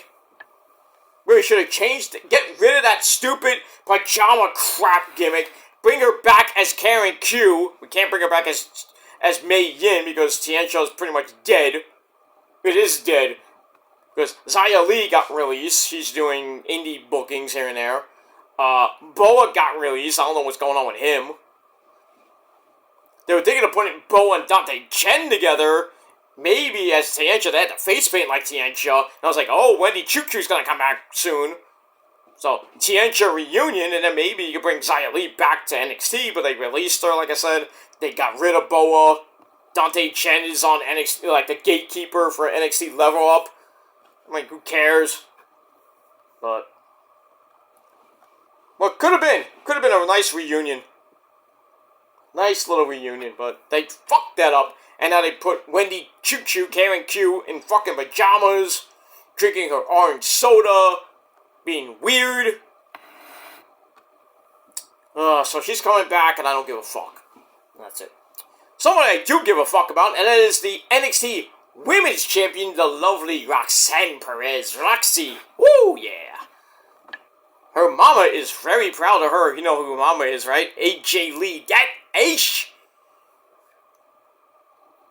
AJ Lee is very proud of her daughter. Not real daughter, but you know what I mean. Sorry, Roxy's ready for anyone because she's better than everyone, and you know it. So, that's it. So, you don't have a challenge, she doesn't have a challenger right now for Battleground, or in general, and then we see Ava's on the phone with somebody, we don't know who that is, says that Nicholas Aldis and Adam Pearce are happy with Roxy's next challenger, and Roxy will find out who that is next week. So it could be Wendy Choo Choo. Then again, it could be somebody from the main roster. Who? I don't know. It could be somebody from the NXT roster who was not going to be Lash. Maybe Jakara Jackson if you're nasty, but we'll see. JC James, not medically cleared. I doubt it's going to be Jasmine Nix. I would love for that to happen, but... And then you got all the other ladies, most of them are going to be, in the ladder match, the top ones. So, I wouldn't think they're going to, like Tatum Paxley or freaking title shot. They could, I mean... They kind of did already, but I don't know if they're going to give another match. But, we'll see. We'll see next week, but I'm thinking it might be Wendy Choo Choo. Or somebody from the main roster for SmackDown or Raw. Imagine this Charlotte Flair, watch. That would be funny as hell, but I'm like, really? Charlotte's coming back to win the NXT title again and become a 15-time champ? Really? No. I hope not. I think Charlotte's coming back sometime in the summer, by SummerSlam. Because she's really ramping up her rehab right now. Really ramping up. She looks great, actually. I hate saying that, but she looks great. So she can come back soon. Sooner than we thought she was coming back. You know why? Because she uses that Super Saiyan strip finish. That's it. Alright, so we're going to find out Roxy's opponent for Battleground next week. And that's it. Alright, so I gave that 2.5 out of 5 stars. Alright, back to the Capitol Wrestling Center we go with our next match. Lexis King taking on... Well, no, we don't know yet. But before the match, Lexis King gets on the mic, talks about how he's on a hot streak as of late. And knowing that whomever comes through the curtain, comes down the aisle, is going to fall to the king.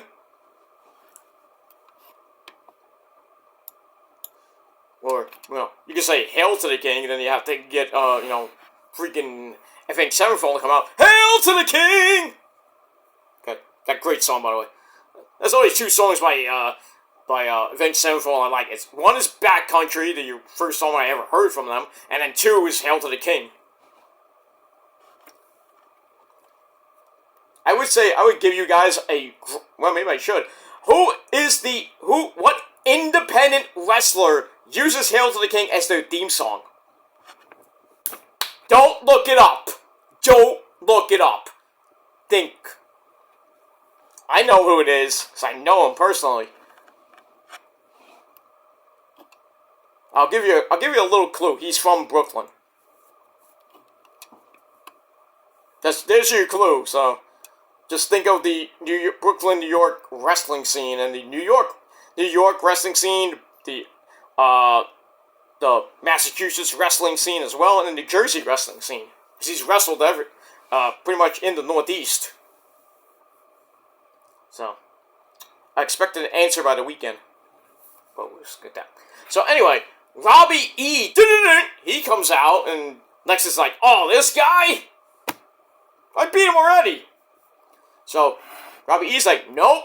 He goes, does the old NWO point, and out comes Dante Chen.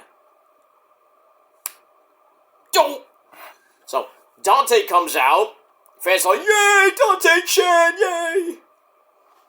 Like, looking like a reject from the Mortal Kombat movies.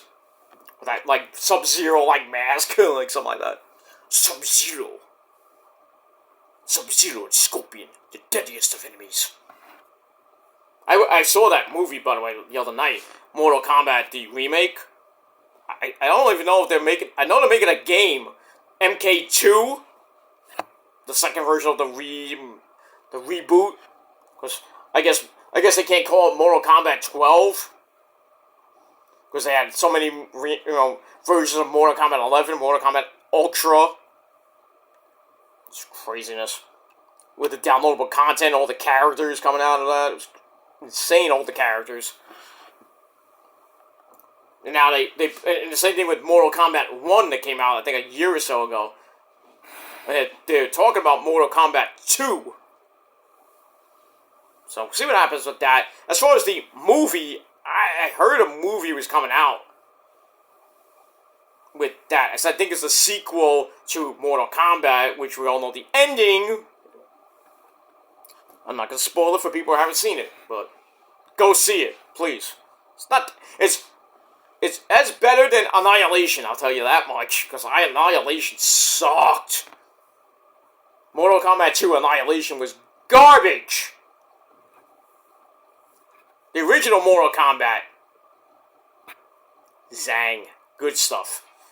The remake, basically the remake / reboot, good movie. Good movie, knowing the origins of Sub-Zero and Hanzo Scorpion. That was good. That's the best part of the movies. The movie right there. Anything else is basically kind of like almost a rehash of Mortal Kombat 1 with the tournament and everything, but it's just different. And Raiden looked different. He was like Chinese Raiden, not Homelander Raiden, as I call him, because the guy from Homelander, Highlander, not Homelander. Highlander played Raiden in the original. But now in the updated version is some Chinese guy, Japanese guy. Korean, maybe, I don't know. Alright, so Dante Chen versus Lexis King was 5-minute match. Dante sends him in the corner to start. Lexis nails a quick drop kick for the near fall. Then he chops and chokes him in the corner. Dante comes right back with a clothesline. And then he's clotheslining Lexis King like a lot. Then the old-fashioned 1906 atomic drop into a pump kick sends the King to the outside. Then a half Nelson slam back in the ring gives Dante a near fall. Lexis then knocks him down again. And then Robbie E causes a distraction, breaking up the coronation. And then Dante wins the match with a fruit roll-up, of all things. 1, 2, 3, 5-minute match. He gets a shocking win over Lexis King. I was like, fuck, dude. Why? Match stunk. 5-minute match, too. So I give it 2.25 out of 5 stars, and that's it. We get more of Robbie E and Dante later on. We'll get to that in a minute. We move on. Alright, then we see Shayna Baszler and Lola Vice getting getting ready for their match with Natalya and Carmen Petrovic. Shayna's, getting ready, putting on her gi and her black belt. Same thing with Lola. And Shayna's like, I'm ready to kick some ass. And Lola's like, I'm Latina. I'm going to shake it, baby. I'm like, yeah. And Shayna's like, don't you do that. Come on. Shayna, come. I mean, really, do I have to pull out Roman here? Come on. Let her shake her fucking hot ass. You know you want to shake your ass too, Shayna. Come on. Come on. I've seen the videos. Look at this, what is this? Move on. Alright, 2.25 out of 5 stars for that. Alright, there we see Trick Willie! Shamon! Whoa, yeah, Trick! Well, we didn't hear Booker T do anything. He was like, no, he usually does get all hype and everything. But Trick came out and he was pissed. So that's why I guess Booker T didn't get all hype and everything. Kinda, let me down there, Booker T. But anyway, so he comes out, he is pissed, and says, bottom line, I was not responsible for attacking Noam Dar. And if I did, he would get knocked into next week and he would be unconscious. Damn, Kirk, be easy. So anyway, Metaphor, 3/4 of Metaphor come out. Lash Legend, shit done. Jakara Miss Jackson if you're nasty, and the man who talks like a Jamaican guy. Yeah, my man! Man up, man! I don't know if he's British. He has a British accent or a Jamaican accent. But anyway, Oro Menza comes out. They all come out. And basically, Oro was talking for most of it. And he's like, we don't believe you. And then Lash is like standing up for her boyfriend, or her real-life boyfriend. And then Oro's like, are you shaking this man's dreads? shaking more than his dreads, if you know what I mean. So anyway, so they're arguing. It's like, what side do you want here? It's like, but I'm on our side, but you didn't really do it. So then Joe Coffey comes out with the rest of before we get to Gallus, Joe Coffey comes out and says that they were the ones that attacked at Noam Dar. So Joe Coffey's like, you were like, why is he out here? And then he's like talking about the North American title match, and they're like, wait, he's gonna get a title shot against Trick at Battleground, so he's gonna do double duty and maybe walk out with double belts. But anyway, so he's like telling Trick, well, you got problems. So then Wolfgang and Mark Coffey come from the crowd behind Trick to knock him down. They beat him up 3-on-1, and then the 19-year-old sensation Javon Evans comes out, or Javon Evans. He comes out to try for the save, but he gets beat down as well. Eventually, Trick tries to fight his way out of it, but then he gets knocked out with the Gallus finisher, and they lay him out. And then next week, we got Gallus, I guess of Mark and Wolfgang, or maybe it'd be a 3-on-2 with Joe. So Gallus is going to be taking on the team of Trick Williams and Javon Evans. Should be interesting to see what happens with that. Alright, so anyway, I gave that 2.5 out of 5 stars, and that's it. Alright, then we go to the back where Robbie E. and Dante Chen are in the back talking. Robbie E. is happy that Dante Chen got the win. Dante's all happy. And then Ava comes in. She's happy with both men. And Dante's like, well, thank you, Ava, for the opportunity. Thank you, Mr. Stone, for the opportunity. And that's it. So I was like, okay, go back to NXT, level up now. Get your ass out of here. Go back to catering. Bye. So see what happens with that situation. Probably get a rematch out of that. And then Lexis King will send him back to obscurity. That's it. So I gave that 2.25 out of 5 stars, and that's it. Alright, then we go to your main event of the evening. Tag team action player. Shayna Baszler and Lola Vice taking on Natalya and Carmen Petrovic. Pretty decent match. It's also with Natalya and Shayna Baszler. And then Lola Vice with a distraction by shaking her tatas and ass. Lets Shayna get in a knee shot. Natalya kicks her away, brings in Carmen. to pick up the pace, and then all 4 women are in the ring. And I don't even know who the heels were. I think the heels were Natalya and Carmen. They dropped to the floor with stereo discus lariat. Actually, it was Shayna and Lola were the heels. I'm sorry. They get sent to the outside. They get knocked down with stereo discus lariats as we go to break. We come right back, and as always, the heels come back during the break. Shayna drops Carmen for a near fall. Brings in Lola Vice. With some like little dancey, stab it. You know, Shayna's like, stop! Ready.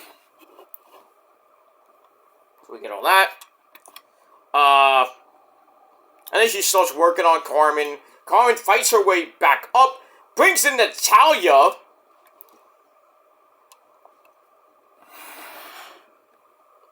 And then, I think it was like Vic Joe's like, it's the boot! Best of all time, my ass. It just sounds dumb. So Natalya comes in off the hot tag, cleans house. But eventually Lola gets in a knockdown. And starts dancing some more. She tries to lock in the sharpshooter. Natalya, blocked it. And then she turned it into her version of the sharpshooter. And that gets broken up by Shayna Baszler. But then Carmen comes in. And, she sends she sends Shayna to the floor. Breaking up that, comeback attempt. And then Natalya puts, Lola in like a bear hug. And then Carmen comes in. They hit the heart attack. Circa the Hart Foundation of her dad, Jim the Anvil Neidhart. You know, and Bret the Shitman Hart. And a lot of people saying they should go up to the main roster and kind of reform the Hart Foundation, but like a female version. I'm not very keen on that, but I mean, if you want to, you could, but then who are you gonna...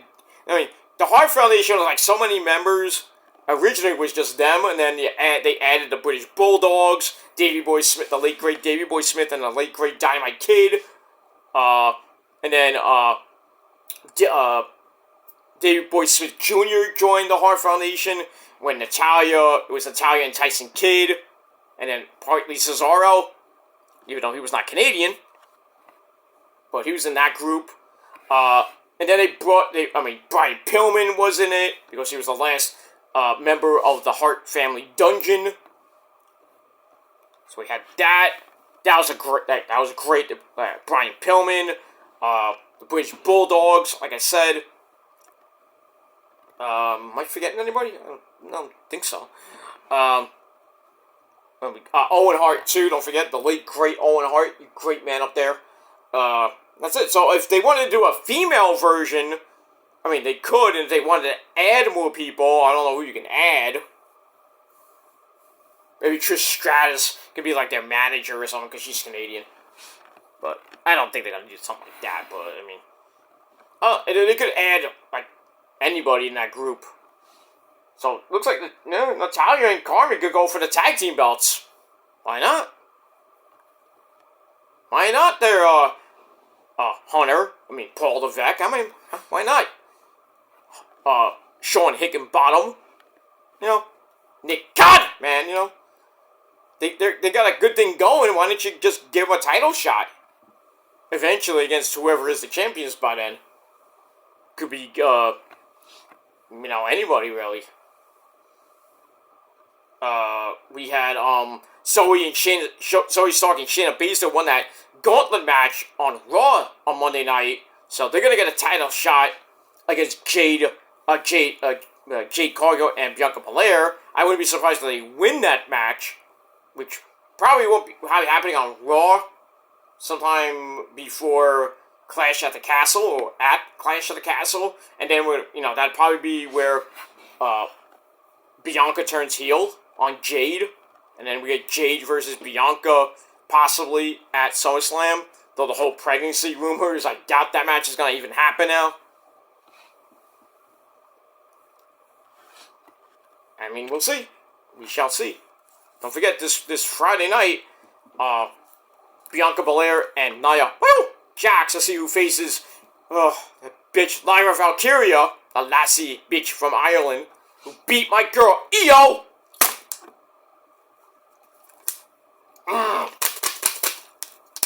I had to do that, but pissed me off. I'm gonna rant tomorrow about that.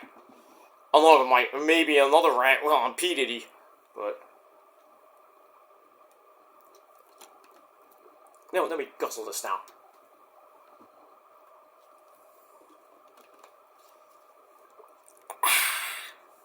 Make your brain water, the proud sponsor of life. Ooh! That hurt. I hit it too hard. I could smash it too. No, I can't. I'm not like the Sandman or anything like that, but I can bash my head open like that. But I'm not going to. So we got that. So we move on with that. But yeah, like I said, with Carmen and Natalya, they can go up to the main roster and go up against whoever is going to be the women's champions pretty soon. We'll see. I like it. I want more of it. Alright. So Natalya and Carmen get the win. A little bit of revenge from the NXT Battleground match with Lola and Natalya. There was like a week or two ago at Spring Break-In. So we had that. So match was decent. 2.5 out of 5 stars. After the match, Shayna goes to help Lola Vice up, but Lola's like, "Fuck you, bitch!" Pendeja kicks her right in the head, knocking her out for the moment. And then Lola just like turns around and starts dancing. Then she's twerking her hot ass. Oi. And then like, it felt like Shayna like no-sold the kick to the head. She comes back in the ring and locks in a Kirifuda clutch. Can't even pronounce it. And then they fight to the outside. Referees and like agents have to come out to break it up. They eventually do break it up, and then Ava Raine comes out and says, "Alright, you wanna fight? You wanna fight? You're gonna fight at Battleground, 1-on-1. And then Shayna's like, "Give me the fucking mic!"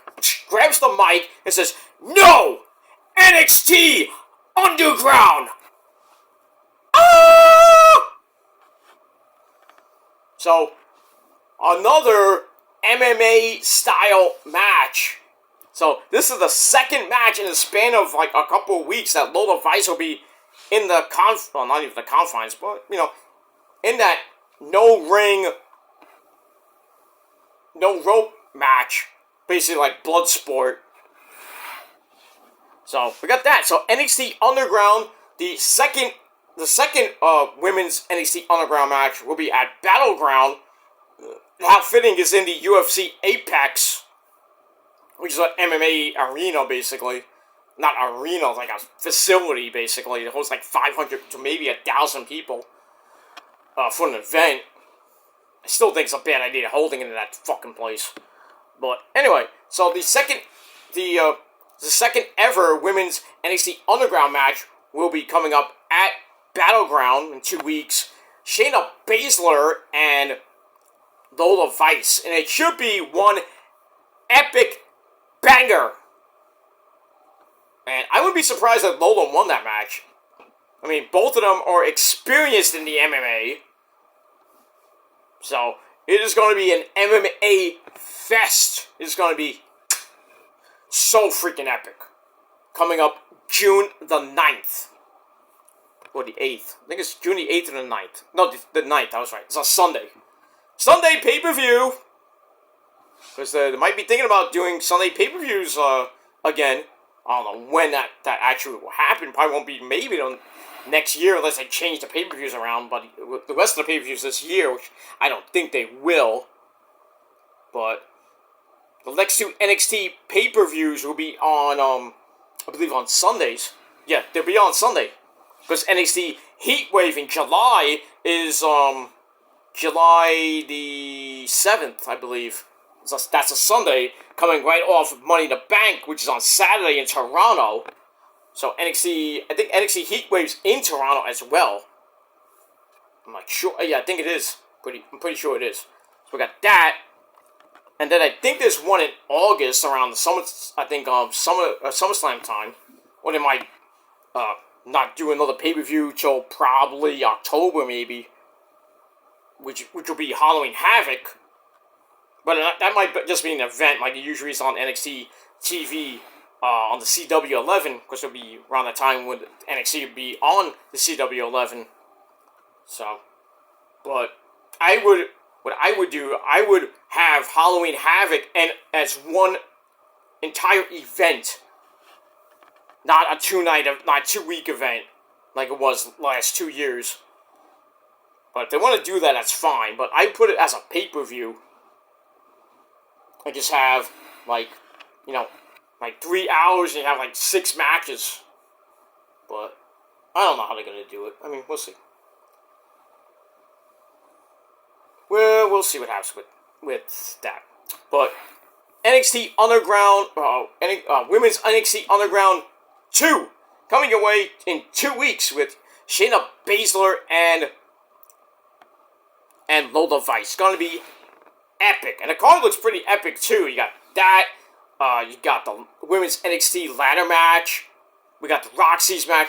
From what I heard on Wrestling Inc. with my good buddy Flobo, he was mentioning that there could be 3 women's matches and 3 men's matches to balance the card a little bit. You don't see that every day. So, you got those 3 women's matches. And then on the men's side, you got the North American title match. Got the tag team title match. And then, I don't know what the third one might be. Maybe a world title match with Trick defending the belt. But, I mean, we'll see what happens with that. And that's it. So it bounces out, and you got a good pay-per-view and a frinky little rinky-dink 500 to 1,000 people seated stadium, well, arena or whatever it is, Apex, like an MMA freaking dinky hole, winky-dink hole I call it. So I mean the card looks pretty decent. I think it's gonna be a good pay-per-view, but we'll see. Got a couple of bangers in that match. The women's ladder match is going to be a banger. I can tell it's going to be a banger. Shayna versus Lola Vice. That should be the main event, but I doubt it will. I think the ladder match will be the main event. But we'll see. That's going to be a banger. Roxy and who knows is probably going to be somewhere in the middle of the card, if not the opener. Then you got the tag team title match, probably somewhere in the middle of the card. Oba defending the belt against Wesley and Joe Coffey will probably be somewhere. I would say the first couple of matches or the middle of the card. I think they're gonna have a women's match, or maybe a men's match to kind of cool off a hot women's match. Will probably be the NXT Underground match, but I mean we'll see what happens with that. And then that third men's match, I don't know when it's going to be. It might be Trick defending the belt. It might be somebody else, something else. But we'll find out next week what happens with that match. So right now we got I think we got 5 matches already announced. Let me see. NXT Underground match, Roxy's match, that's 2. The women's ladder match, that's 3. Oba's match, and the tag team title match is 5.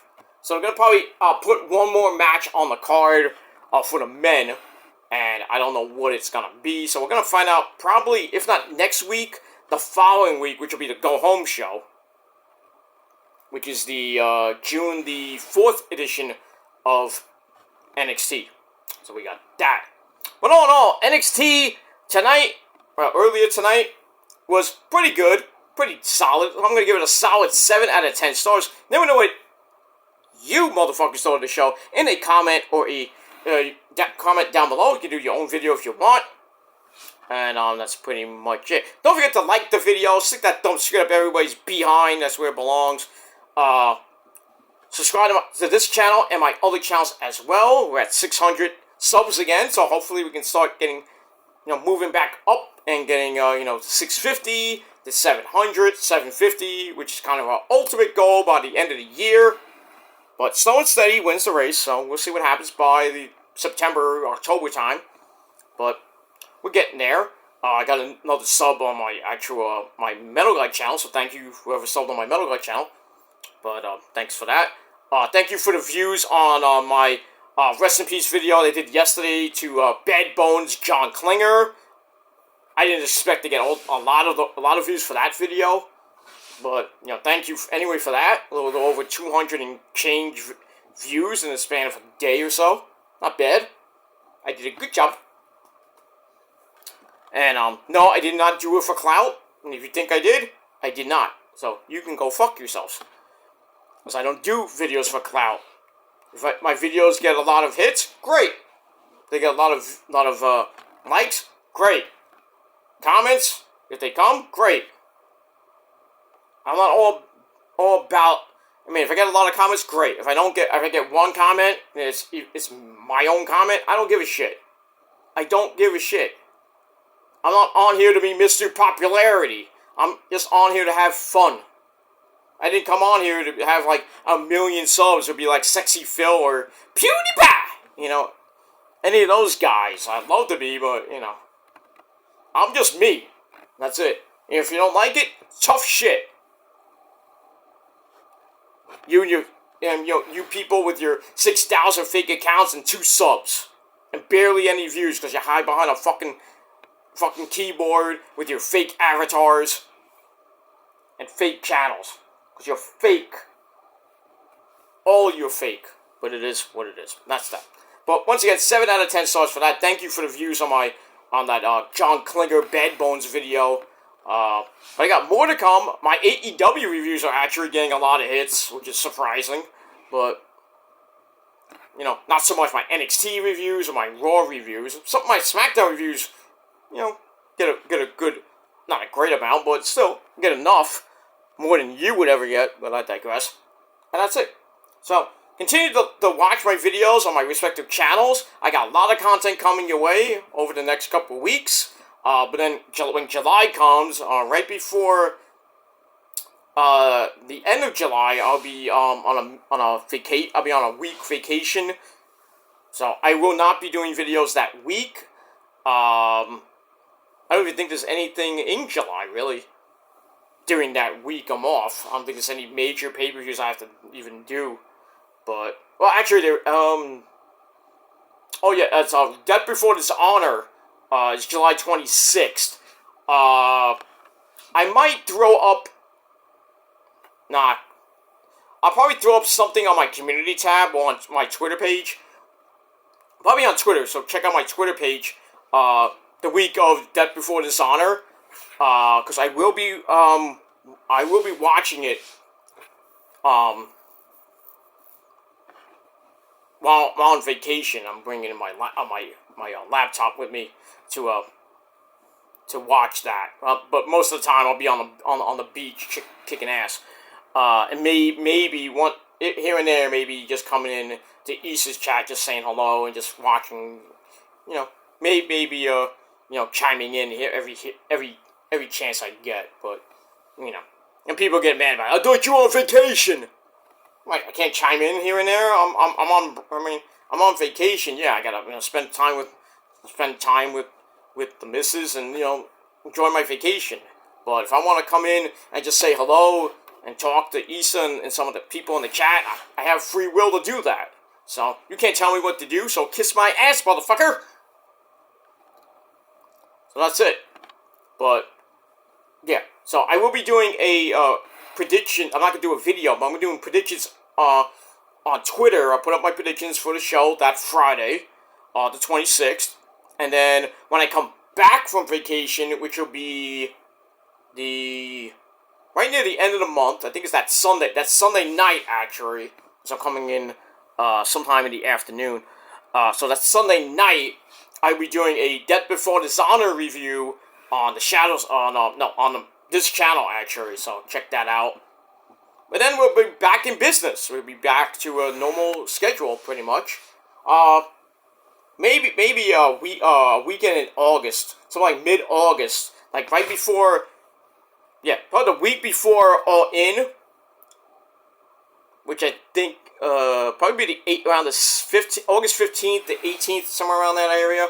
I'll be taking a weekend off, so I won't be doing videos for Collision, Rampage, even SmackDown. So I'm gonna take that weekend off. So it'll be like 3 day, Friday, Saturday, and Sunday of that weekend. I'm gonna be off, but I will be back that Monday because that begins the all in hype, and then I'm doing predictions for that, predictions for Bash in Berlin, and then I could do a Labor Day video. In between that, I gotta do the NFL preview, as I always do every year. I gotta do that video, and then pretty much after Labor Day, we're gonna be hyping up All Out on September the 7th on Saturday. So that's gonna be a lot. Gonna be SmackDown, Rampage, and Collision on the same freaking time. Oy. That's a lot. So, those reviews, I'm probably just gonna do, probably that Friday night, I'm gonna do, September the 6th, I'm gonna do my, Rampage and Collision review, because it's gonna be pertaining to, All In on that Saturday night. So I'll do that. And then that Saturday I'll put my prediction video up for All Out, and then probably that Sunday, which is the start of football, probably gonna be doing that review for All In after I get home from Sunday dinner, because I'll be watching the Niners game. Not here. I'll be watching the Niners game with my folks and everything, and then after that, I'm gonna watch Sunday Night Football and come home, and then I'm gonna do the review for All In, and then pretty much done. But we'll see what happens with that. I might take the week off for Ring of Honor and TNA reviews that week, but we'll see. I'll try to get everything I can done during Labor Day weekend and after Labor Day weekend. But we'll see. During football weekend. And as always, I will be talking about the Niners in various videos on during the season. I meant to do it last year, doing like post-game shows and shit, but I'll see if I can do it this year, but that first game against the Jets, because it's a 4 o'clock game, I'm gonna mention it in my review for All Out. All Out, that's it. But anyway, I talked enough. I'm going to bed. It's late, and that's pretty much it. So, it is what it is. I have insomnia or something. It is what it is. But I am tired, so I'm going to bed. So get a few hours of sleep, and then I'm going to go to work, and then I got to do some chores. I got to do some errands. I got to run. Enjoy my Wednesday here in the Northeast. It's going to be a nice warm day tomorrow. And Thursday is going to be hot, but it's going to thunder, and might be some thunderstorms and maybe some severe weather here in the Northeast. Hopefully not that severe, because I gotta go out for a doctor appointment. So I got the day off Thursday. So I'm gonna do that, and then go to my appointment. Got my sonogram on Thursday. Then I'm gonna pretty much spend the rest of the day with my parents, and the missus will be doing whatever she's gotta do. She's gonna do something. Blah blah blah blah blah blah blah, and then probably watch TNA, because I have it's on Access TV, so I'll watch TNA for a little bit, and then come home, and I'll probably do my TNA review that Thursday night. Ring of Honor, I'll try to do Friday, sometime Friday. I know it's a busy Friday, but because I gotta do Ring of Honor review, I gotta do predictions for King and Queen in the Ring, and then SmackDown the same later that night, because it coincides with it. And then we'll see what happens to that. But SmackDown would come after I get home from the Ranger game, which it's gonna be a long night. I gotta be there probably in New York City by like 6 o'clock, and then I'm gonna be at the game, and then I might go out for some drinks after the game. Like at a right near MSG, like go to a quickie bar, get a couple drinks, then come home like at 11, 12, probably get on the train by like 12:30, and then probably be home by like 1, 2 o'clock.